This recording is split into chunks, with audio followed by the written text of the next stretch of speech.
know how sometimes food gets lost in translation? I actually have a pretty good example for that this week. There's this very popular Chinese street food called 肉夹馍, and it looks something like this. It's basically just an open bun stuffed with meat, and that is also literally what 肉夹馍 translates to. On the English language internet, however, this dish is almost exclusively referred to as, drumroll please, the Chinese hamburger.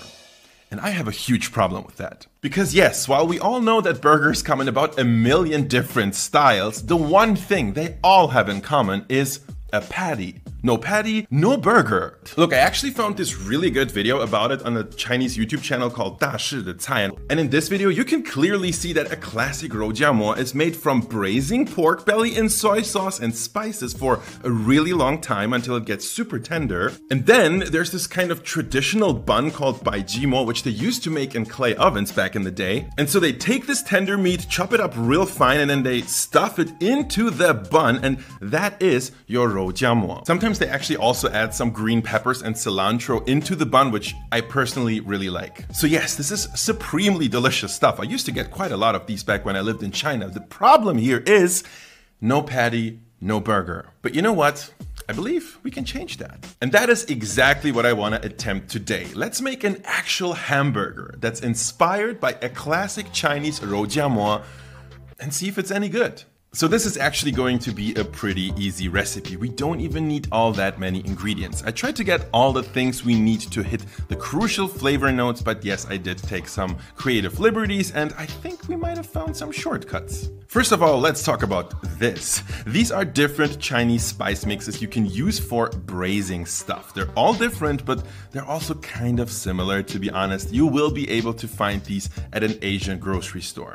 Now let's talk about meat. So traditionally, 肉夹馍 is made with pork, fatty pork, but especially in Xi'an, where this dish is very popular, the local Muslim population has helped to popularize 肉夹馍 made with beef or lamb. And fatty beef is exactly what we will be using. I decided to go for this tea egg spice mix because it has the most different spices in it, which is kind of a stupid reason, but 1 tablespoon of that should pack enough Chinese braising liquid flavor for quite a lot of meat. The other component I'll add to emulate that braise is soy sauce, and specifically dark soy sauce, which is thick, deeply flavored, and not as salty as light soy. And the advantage of using ground meat, of course, is that we can massage all of that good stuff right in, flavoring our meat from the inside. How convenient is that? Then there are those greens, which in my opinion should not be missing. I think the most important element here is green peppers. You can use mild ones like me or spicy ones if you're feeling like that.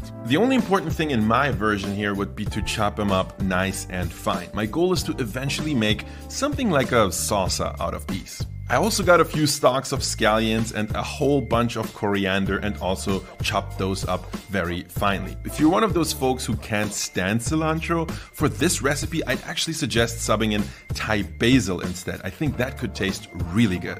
Get all your greens together and season with a small pinch of salt and maybe half a tablespoon of sesame oil. Give everything a mix, and this is already looking exactly how I wanted it to, except when I gave it a taste test, I found that something was still missing, and that something was acidity. So I decided to squeeze in a little lime juice, and I did not regret this decision. This actually tasted incredible, and I can see myself using this quick fresh salsa for a ton of different things in the future. Next, you want to get a nice and heavy cast iron skillet or griddle and get that piping hot. Alright, so once your pan is nice and hot, you want to coat it in just a little bit of oil and add in your patty. Mine is roughly a 1/4 pounder, that's 125 grams, which I think is a pretty good size for a burger patty. Also, what I'm trying to do here is an attempt to make something like a smash burger. Pressing the ground meat against the pan during the first few seconds of cooking will give you an extra crispy caramelized crust, which is even further enhanced by the soy sauce in the meat in this case. Give them a few minutes on both sides, and for the record, if your smoke detector doesn't go off, you probably didn't do it right. Now, I don't know about you, but to me, this looks like a damn juicy burger, and I cannot wait to try it. And that brings me to our last big puzzle piece, the bun. The Chinese 百吉馍 that's used traditionally is actually kind of like a very dense pita bread, which is great if you're using that super succulent pulled pork belly. But in our case, I decided to go for a good old classic soft burger bun with sesame seeds. It's just right.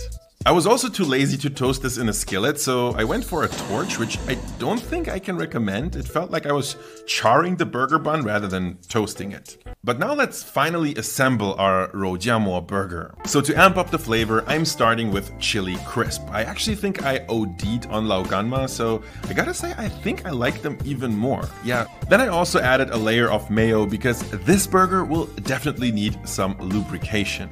I topped that off with one of our patties and, of course, a very generous layer of our makeshift Chinese green salsa. And so, yeah, what do you think? Can this 肉夹馍 burger taste any good? I was actually very happy with the composition and overall structure of the burger. Even though this was my very first attempt, all the elements played together surprisingly well, even though I took a ton of creative liberties in adapting the classic 肉夹馍.